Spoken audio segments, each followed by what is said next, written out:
నమస్తే. నేను మీ హరిత. జీవితంలో సక్సెస్ సాధించాలంటే ఇది ఖచ్చితంగా మీ దగ్గర ఉండాలి అంటున్నారు result oriented law of attraction coach విశ్వం విజయ్. అదేంటో తెలుసుకుందాం. నమస్తే విజయ్ గారు. నమస్కారం అండి హరిత గారు.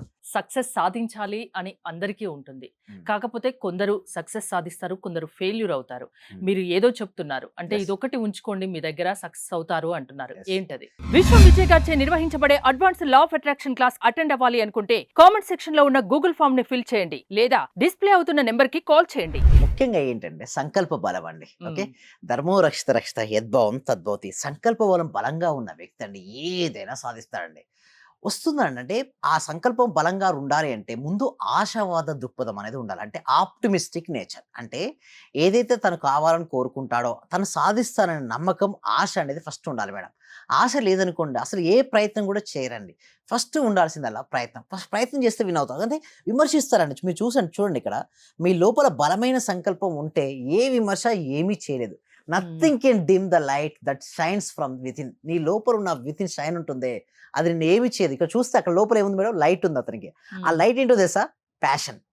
సో ఎవరికైతే ప్యాషన్గా ఉంటాడో లైఫ్ సక్సెస్ అవుతారండి. అంటే చూడండి, అందరూ కూడా 9 to 5 జాబ్కి ఎక్కువ ఇష్టపడతారు మేడం. బట్ కొంతమంది మాత్రం ప్యాషన్ ఇష్టపడతారు మేడం. ఆ ప్యాషన్ ఉన్న వ్యక్తి మాత్రం డెఫినెట్ ఒకవేళ ఈ రోజు కాకపోవచ్చు మేడం, బట్ ఏదో ఒక రోజున తన ప్యాషన్ తనకి ఏంటంటే అన్నీ తీసుకొస్తుంది. అంటే నేమ్, ఫేమ్, మనీ, ఎవ్రీథింగ్ వస్తుంది మేడం. ఒక ఫోటోగ్రాఫర్ ఉన్నాడు మేడం. ఓకే, ఎక్సలెంట్గా చేస్తాడు మేడం. ఒక వీడియో కావచ్చు లేకపోతే ఫోటోగ్రఫీ కావచ్చు, అతను ప్యాషన్గా చేస్తున్నాడు మేడం. అతను సక్సెస్ అవుతాడో లేదా? ఏమంటారు మేడం? సక్సెస్ అవుతాడు. కానీ సొసైటీ విమర్శిస్తుంది. చదువుకోవచ్చు కదా, జాబ్ చేయొచ్చు కదా. చేయొచ్చు, ఏమంటారంటే జాబ్ చేయండి పర్వాలేదు, బట్ జాబ్తోనే ఆగిపోకండి. ఎందుకంటే జీవితంలో ఎన్నో సాధించాలి మేడం. అయితే ఆ సాధించే క్రమంలో రకరకాల ఎదురవుతుంటాయి. ఎందుకు డ్రాప్ అవుట్ అవుతారంటే రెస్పాన్సిబిలిటీస్. చిన్నతనంలోనే చాలా ఎక్కువ రెస్పాన్సిబిలిటీ. మ్యారేజ్ అయిపోయింది, పిల్లల్ని పోషించాలి. ఓకే, వైఫ్తో పాటు ఉండాలి. ఒక బాండ్, ఒక లేయర్ అనేది ఏర్పడుతుంది. ఆ లేయర్ ఏర్పడడం వల్ల వారు బయటికి రాలేరు. అంటే ఒక జోన్ ఏర్పడుతుంది మేడం. ఆ జోన్ నుంచి వారు బయటపడనంత వరకు వారి జీవితంలో సక్సెస్ రాదు. ఎప్పుడైతే నువ్వు ఆ జోన్ నుంచి బయటకు వచ్చి నువ్వు ప్యాషన్ పట్టుకొని నీకు చూస్తే నీకు కలలో కూడా అదే రావాలి జ్ఞాపకాలు. అలా ఆ రోజు వచ్చిన వెంటనే నీ సక్సెస్ని ఆపడం ఎవరి తరం కాదండి. కంపల్సరీ మీరు సక్సెస్ అవుతారు. ఇక్కడ మీరు చూడండి, అతను డిఫరెంట్ డిస్టర్బ్ చేసే వాళ్ళు ఎంతో మంది ఉన్నారు. బట్ తన లోపల ఏముంది చెప్పనా? ప్యాషన్ అనేది బలంగా ఉంది. మీ లోపల బలమైన సంకల్పం ఉంటే ఎవ్వరు ఎన్ని విమర్శించినా మనం పట్టుకోమండి. బట్ సంకల్పం బలహీనంగా ఉందని ఎవరేమని విమర్శించినా పట్టించుకుంటా. నన్ను ఎందుకు అన్నాడు, నన్ను ఈ మాట అంటారా, నేను ఇప్పటిదాకా మంచిగా ఉన్నాడు కదా, ఎందుకు ఇన్నడి. సో ఇలాంటి అన్ని వచ్చేస్తుంటాయి. సెన్సిటివ్ గా ఉంటారు కదా. రియల్లీ మేడం, మ్మ్. నిజంగా నేను కూడా చాలా సెన్సిటివ్ ఉంటాను యాక్చువల్గా. బట్ ఒకటి మనకు ఎప్పుడైతే ఆ సెన్సిటివ్నెస్ పోతుంది అనుకోండి, ఎప్పుడు అది మళ్ళీ వస్తుంది. ఎట్లా అంటే మనం అక్కడే ఉండి దాని గురించి ఆలోచిస్తేనే సెన్సిటివ్. దాని ప్లేస్లో మన గోల్, మన లక్ష్యం, లేకపోతే నేను ఇంకా ఎక్కడికి వెళ్ళాలి. సో అలాంటి ఆలోచన వచ్చాయి అనుకోండి, ఇవి ఉండవు. లేదనుకోండి అవే ఆలోచన వస్తాయి. అంటే అందుకోసం ఎప్పుడు ఎంప్టీ కూర్చోద్దు మేడం. అంటే ఒకవేళ ఎంప్టీ కూర్చున్న వ్యక్తి 2 విధాలుగా ఆలోచిస్తాడు మేడం. ఒకటి గతం, లేదా 2 భవిష్యత్తు. అంటే మన గతం గురించి ఎవరు ఏమన్నా అలా విని ఊరుకోమంటారా? అయితే అలా విని ఊరుకుంటే చేతగాని వాళ్ళలాగా యెస్. చూస్తారుగా. అందుకోసమే నేనేమంటే స్థిత ఆ. ప్రజ్ఞాశాలు పట్టించుకోవద్దు. అంటే మీరు ఇక్కడ పట్టించుకోకుంటే ఇంకా వాళ్ళు చేతగాని వాళ్ళలా అయితే చూస్తారు మీకు కదా చిన్న అంటున్నా. ఎగ్జాంపుల్ చెప్తాను. ఆ. ఓకే, ఒక కప్ ఉంది అక్కడ. ఒక కప్ ఉంది. రన్నింగ్ కాంపిటీషన్ స్టార్ట్ అయింది. ఉమ్. ఆ కప్పును ఎవరైతే రన్నింగ్‌లో గెలుస్తారో వారు ఆ కప్పును అందుకుంటారు. రన్నింగ్ మొదలుపెట్టారు. వాళ్ళకి కూడా తెలుసు మీ సమర్థత. కానీ వాళ్ళేం చేస్తున్నారంటే వీనికి రన్నింగ్ రాదు, వీనికి చేత కాదు, వీడు ఉడకడమే రాదన్నారు. ఓకే, నన్ను ఇంత మాట అంటారా అనేసి ఆగి గనుక ఏమైనా విమర్శించారనుకోండి, అక్కడ వాళ్ళు లూజ్ అయినట్టే కదండీ. విమర్శించే వాళ్ళకి ఏంటి సమాధానం చెప్పనండి? మన సక్సెస్ గెలిపేనా? గెలిపే సమాధానం. అంతేగాని మనం వీరు చేతగారనుకోండి, వీరు అనుకుంటున్నారని మనం అనుకుంటే మన సక్సెస్ ఆగిపోద్ది అక్కడ. అక్కడ మనం అనుకోవాల్సిన అవసరం లేదు. మనం సక్సెస్ సాధించామనుకోండి హరిత గారు, ఆ సక్సెస్ చూస్తే వీళ్ళే మీ గురించి మీకు తెలుసు. సో మీ సక్సెస్ మీ గురించి మీకు తెలుసు. వేరే వాళ్ళు ఎవరో ఏదో అన్నారన్న సంగతి మీరు పట్టించుకోవాల్సిన అవసరం లేదు. మీరు ఎక్సలెంట్ యాంకర్ అని మీకు తెలుసు. ఎవరో ఏదో అన్నారని పట్టించుకోవాల్సిన అవసరం లేదు. నాకు తెలుసు నేను ఎక్సలెంట్ కోచ్. అంటే ఎవరికి వారికి వాళ్ళ లోపల ఉన్న టాలెంట్ ఏంటో అందరికీ తెలుసండి. ఎవరో విమర్శించారని చెప్పేసి మనం అక్కడ ఆగిపోయాం అనుకోండి, మనం ముందుకు వెళ్ళలేం. ఇక్కడ చూడండి, ఇది కూడా అంటే జరుగుతుంది. రియాక్ట్ అవ్వద్దంటారా దేనికి? రియాక్ట్ అవ్వాల్సిన అవసరం లేదు. రెస్పాన్స్ అవ్వండి. ఉమ్. మీరు అనొచ్చు ఏంటి రియాక్ట్ అండి, రెస్పాన్స్ ఏమండి అంటే, రియాక్ట్ అనేది ఏంటంటే ఇమ్మీడియట్‌గా అయిపోతారు కదా, అది రియాక్ట్. రెస్పాన్స్ అంటే అక్కడ ఆ సిట్యుయేషన్ జరిగి ఉంటే దానికి ఎలా ఉండొచ్చు బహుశా అక్కడ అలా మాట్లాడి ఉంటే అక్కడ సరౌండింగ్‌ని అర్థం చేసుకోగలుగుతారు. అక్కడ సరౌండింగ్ ఏం జరిగింది? అక్కడ కారణం ఏంటి? అక్కడ పలికిన పాటలకి ఒక అర్థం ఉందా? అసలు ఏదై ఉంటుంది అని ఒక్క క్షణం అక్కడ రెస్పాన్స్ అయ్యి ఉంటే అక్కడ అక్కడ అంటే మోస్ట్ ఆఫ్ ద బాండింగ్స్ అన్ని అక్కడ రెస్పాన్స్ అయితే ఉంటాయండి. వెంటనే అది ఎందుకు జరిగింది? అక్కడ అది కాదు ముఖ్యం. అక్కడ ఎలాంటి ఎన్విరాన్మెంట్ ఏర్పడింది? అసలు ఎందుకు ఆ వ్యక్తి ఆ మాట అప్పుడు అన్నారు? సో, ఇవన్నీ తెలుసుకున్నారనుకోండి, అక్కడ మీరన్నట్టుగా రియాక్ట్ కాకుండా రెస్పాన్స్ అయితే అక్కడే సొల్యూషన్ వస్తది. ఇక్కడ మీరు చూడండి, ఇక్కడ మన క్లాస్‌లకి అటెండ్ అయినప్పుడు నేను చెప్పేది కూడా అదే అండి. సో, మీరు ఎవరు ఏం విమర్శించినా పట్టించుకోకుండా నిరంతరం ముందుకెళ్తే మీకొచ్చే రిజల్ట్స్ ఏంటంటే, హాయ్ సార్ అన్‌ఎక్స్‌పెక్టెడ్‌గా బ్యాంక్ నుండి గ్రామ్ విడిపించుకున్నాను. 8 గ్రాముల యెస్. బంగారం ఏది విడిపించారు. నేనేమంటానంటే చిన్న ఒక గ్రాము విడిపించుకున్నప్పుడు చాలా హ్యాపీ ఫీల్ అవ్వండి. చాలా అవును. మంది ఏందంటే పెద్ద పెద్దయి అనుకుంటారు. కానీ చిన్న హ్మ్. చిన్న వాటికే సంతోషంగా ఉండమని క్లాస్‌లో చెప్తాను మేడం. ఓకే. అయితే బంగారం విడిపించాను. Thank you universe. Thank you so much love you. Hmm. ఆయన యూజ్ చేసిన టెక్నిక్ ఏంటి మనం లాస్ట్ ఎపిసోడ్‌లో డిస్కస్ చేసినాం. 5/55 గుర్తుందా మేడం? అవును. మనం యూజ్ చేసిన టెక్నిక్. సో, 5/55 యెల్లో పేపర్ పైన రెడ్ పెన్‌తో మార్నింగ్ రాసాను. ఓకే. ఆయనకి రావాల్సిన లోన్ అమౌంట్ వచ్చింది. Okay. And thank you so much. Only 5 డేస్‌లో జరిగింది మేడం. నేను చెప్పినటువంటి 5 రోజుల్లోనే ఎంత పెద్ద మిరాకిల్ చూడండి.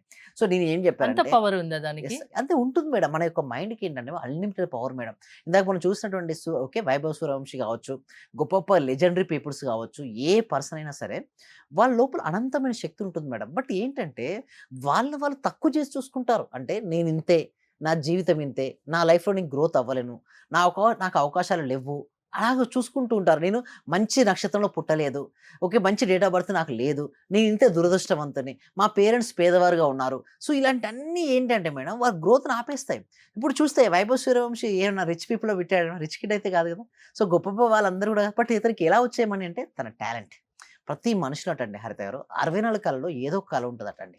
బట్ ఆ కళ ఏంటో తను తెలుసుకొని తను ఎగ్జాక్ట్‌గా తనపై వర్కౌట్ చేస్తే మాత్రం తన విజయాన్ని ఆపడం ఎవరి తరం కాదు. ప్రతి రంగంలో రాణిస్తాడు. బట్ దురదృష్టం ఏంటో తెలుసా? తను చనిపోయే వరకు కూడా చాలా మందికి తెలియదట లోపల ఉన్న కళ. అలాగే వెళ్ళిపోతారట. బట్ నేనొకటి చెప్తాను. నా క్లాస్‌లోకొస్తే అలా ఉండదండి. మీ లోపల ఉన్న టాలెంట్ ఏంటో మీకు తెలుస్తుంది. మీ టాలెంట్‌ని గనుక మీరు సరిగ్గా ఉపయోగించుకోగలిగితే అద్భుతాలు సృష్టిస్తారు. ఇలా అద్భుతాలు సృష్టించడం వల్ల జీవితాలు మారతాయండి. ఇక్కడ మీరు చూసినట్టయితే ఫస్ట్ చూడండి మేడం. ఎవరికైనా సరే ఏ ఫీల్డ్ ఎంచుకున్నా సరే ఫస్ట్ థింగ్ ఏంటి తెలుసా మేడం? భయమొస్తది. మొదటిసారి భయం. రెండోసారి జాగ్రత్తలు తీసుకొని ప్రయత్నం చేయడం. మూడోసారి విజయం అంతే. ఇక్కడ చూడండి అల వస్తుంది మేడం.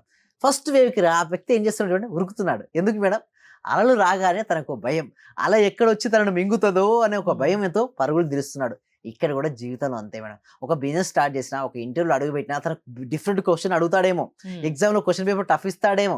తన ఫస్టే భయపడితే అక్కడే అక్కడే ఆగిపోతారు. ఆగిపోతారు. ఫస్ట్ హ్మ్. పేపర్ చేసాడు ఇక్కడే చాలా మంది వదిలిపేస్తారు మేడం. ఓకే. సెకండ్ కేటగిరీ ఎలా ఉంటారు? సెకండ్ వేవ్‌లో ఏంటండి ప్రయత్నం చేస్తున్నాడు. ఏంటి ఎలా ప్రయత్నం చేస్తాడు చూడండి.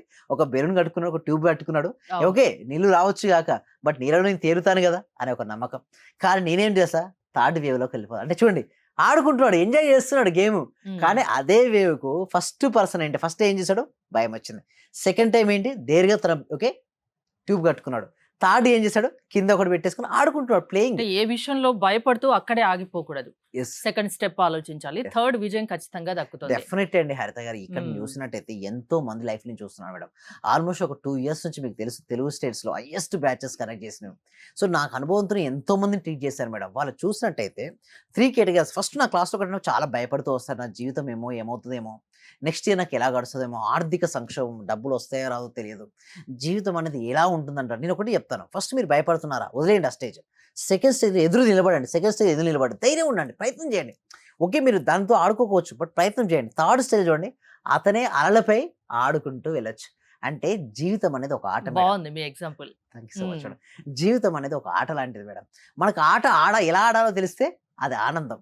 జీవితం అనే ఆటలో గనక మనకు ఎలా ఆడాలో తెలియకపోతే అదే ఒక భయం. హ్మ్. ఇక్కడ భయము లేదా ఆనందం దేనిపై ఆడబడింది? నీకు ఎలా ఆట ఆడాలో తెలిస్తేనే. అందుకోసం coach I'm here to help you. అంటే ఇక్కడ నేను కోచ్ ఉన్నాను. జీవితం అనే ఆటలో ఎలా గెలుపొందాలో చెప్పడానికి నేనున్నాను. బట్ రావడానికి ఎంతమంది సిద్ధంగా ఉన్నారు? యెస్. వాళ్ళు సిద్ధంగా ఉంటే మాత్రం నేను హెల్ప్ చేయడానికి నేను సిద్ధంగా ఉన్నాను. ఖచ్చితంగా సక్సెస్ సాధించే విధంగా మీరు వాళ్ళని తయారు చేయగలరా? 100కి 100% మేడం. 100కి ఓకే. 100 99 కూడా కాదు. నా సక్సెస్ రేట్ కూడా మీకు తెలిసే ఉంటుంది. మోస్ట్ అంటే ఇక్కడ వచ్చేయండి మేడం ఒకటే వస్తూ ఉంటారు. బట్ నేను చెప్పిందైతే ఎవరైతే ఇంప్లిమెంటేషన్ చేస్తారో 100కి 100% రిజల్ట్స్ రావాలి మేడం. ఎందుకంటే ఇదొక విశ్వధర్మం. ప్రాణశక్తి ఉన్నటువంటి విత్తనం డెఫినిట్‌గా అది ఫ్రూట్ అయి తీరి ఉండాలి. సో, ఆ విధంగానే ట్రైనింగ్ ఉంటది మాది. సో, ఎలా అండి? ప్రాసెస్ ఏంటి? ఎప్పుడు యెస్. న్యూ బ్యాచెస్ స్టార్ట్ అవుతాయి? ఎవరు అటెండ్ కావచ్చు? యెస్. మే 12కి స్టార్ట్ అవుతుందండి. ఏనండి? మే 12కి స్టార్ట్ అవుతుంది. దీనికి ఎన్రోల్ చేసుకోవాలంటే డిస్‌ప్లే అవుతున్న నెంబర్‌కి కాల్ చేయొచ్చు. లేదా గూగుల్ ఫార్మ్ ఉంది కామెంట్ సెక్షన్‌లో, డిస్క్రిప్షన్‌లో. మీరు ఫిల్ అప్ చేయడం ద్వారా కూడా మా టీమ్ మెంబర్స్ మేము టచ్‌లో ఉంటాం. సక్సెస్ ప్రతి ఒక్కరికి సాధ్యమే. లా ఆఫ్ అట్రాక్షన్ నమ్మితే. Yes madam. అంతేనా? సక్సెస్ అనేది సాధ్యపడుతుంది. థాంక్ యూ విజయ్ గారు. విశ్వం విజయ్ గారి online classes, result oriented online classes మీరు అటెండ్ అవ్వాలి అనుకుంటే స్క్రీన్‌పై స్క్రోల్ అవుతున్న నంబర్స్ కాల్ చేసి కాంటాక్ట్ అవ్వండి. చూస్తూనే ఉండండి Suman TV. Thank you so much. Survey జన సుఖినో భవంతు. సమస్త లోక సుఖినో భవంతు. Thank you. సార్, చెప్పండి. మీ దగ్గరకు వచ్చిన తర్వాత నేను చాలా హ్యాపీగా ఉన్నాను సార్. ప్రతిరోజు మీ క్లాస్ వింటే చాలు అనుకున్నాను సార్ నేను. నాకు రిజల్ట్ కంటే కూడా క్లాస్ వింటే చాలు, చాలా హ్యాపీ సార్. అసలు ఇంత మంచి గురువు గారు దొరికినందుకు ప్రత్యేకంగా అభినందనలు సార్, కృతజ్ఞతలు సార్. సార్ నేను చాలా హ్యాపీగా ఉన్నా సార్. మా కోడలికి జాబ్ వచ్చింది సార్. 4 years నుండి వెయిట్ చేస్తున్నాం సార్ మేము. మెడికల్ ఆఫీసర్ గా డైరెక్ట్ గా గెస్టెడ్ పోస్ట్ సార్ అది. చాలా హ్యాపీ సార్. అలాగే సార్ నా ఆర్థిక బిల్లులు కూడా చాలా వరకు క్లియర్ అయినాయి సార్. నాకు బ్లాక్ పేపర్ ప్రతి సండే, ప్రతి అమావాస్య చేస్తున్నాను సార్. నేను రెగ్యులర్ గా చేస్తున్నాను సార్. నేను చాలా హ్యాపీగా ఉన్నాను సార్. మీ క్లాస్ నేను కంటిన్యూ చేస్తాను సార్. నేను ప్రతి క్షణము ప్రతి రోజు ఎప్పుడు హ్యాపీగానే ఉంటున్నాను సార్. అలాగే మా ఫ్యామిలీ మెంబర్స్ అందరు నేను హ్యాపీగా ఉంచుతున్నాను సార్. వాడు ఏం మాట్లాడినా నెగిటివ్ ఏం మాట్లాడకుండా చేస్తున్నాను సార్. పాజిటివ్ మాట్లాడటానికి నేను వాళ్ళకు చెప్తున్నాను సార్. ఇలా మాట్లాడాలి, ఇలా ఉండాలి, మా సార్ చెప్పారు, ఇలా చెప్పారు, ఇలా అని ప్రతిసారి నేను మిమ్మల్ని గుర్తు చేసుకుంటూ ఉంటాను సార్. నేను మిమ్మల్ని